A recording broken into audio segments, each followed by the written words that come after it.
દર્શક મિત્રો, હું છું પરમાર અનિશા. તમે જોઈ રહ્યા છો લોક સામના ન્યૂઝ.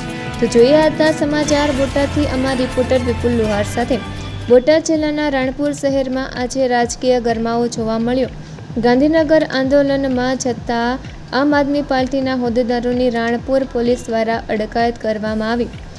આમ આદમી પાર્ટીના ધંધુકા વિધાનસભાના પ્રભારી અનિશભાઈ માકડ અને રાણપુર તાલુકા આમ આદમી પાર્ટીના પ્રમુખ પ્રેમજીભાઈ ડાભીની પોલીસે અટકાયત કરી.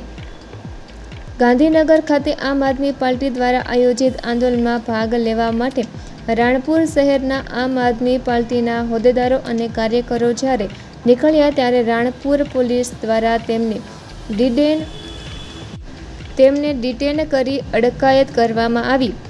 અમે આજે ગાંધીનગર કોકરોચ જનતા પાર્ટીનો જે આજે યુવાનો ઉપર જે દિલ્હીમાં અત્યાચાર થયો છે એ બાબતમાં અમે આજે વિરોધ પ્રદર્શન કરવા માટે ગાંધીનગર છાવણીમાં જઈ રહ્યા હતા.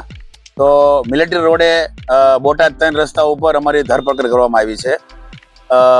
તો અમે પોલીસને પૂછ્યું કે શા માટે અમારી ધરપકડ કરવામાં આવી રહી છે, અમને શા માટે રોકવામાં આવી રહ્યા છે.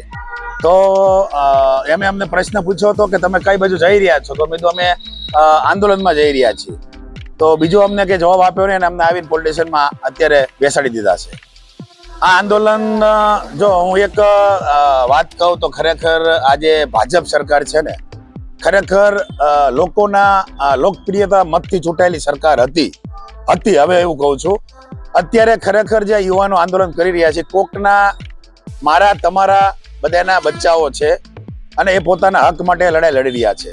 તો ખરેખર આ ભાજપ સરકારે ખાલી ને ફક્ત યુવાનોની માંગણી ધર્મેન્દ્ર પ્રધાન જે શિક્ષણ મંત્રી છે એમના રાજીનામાની છે અને ખરેખર એ વ્યાજબી એમની માંગ છે તો પૂરી કરવી જ હોય. નગર મને હવે એવું લાગી રહ્યું છે કે હવે ભાજપ સરકાર જેમ કોંગ્રેસના મૂળિયા ઉખડીને જેમ ભાજપ સરકારે ફેંકી દીધી હતી એમ જ આ યુવાનો આ ભાજપ સરકારના મૂળિયા ઉખડીને ફેંકી દેશે. આગામી સમયમાં જો ધર્મેન્દ્ર પ્રધાન રાજીનામું નહીં આપે તો આમ આદમી પાર્ટી રાણપુર ટીમ અહીંયા ભૂખ હડતાલ ઉપર બેસશે. તો ફરી મળીશું એક નવા સમાચાર સાથે. ત્યાં સુધી જોતા રહો લોક સામના ન્યૂઝ.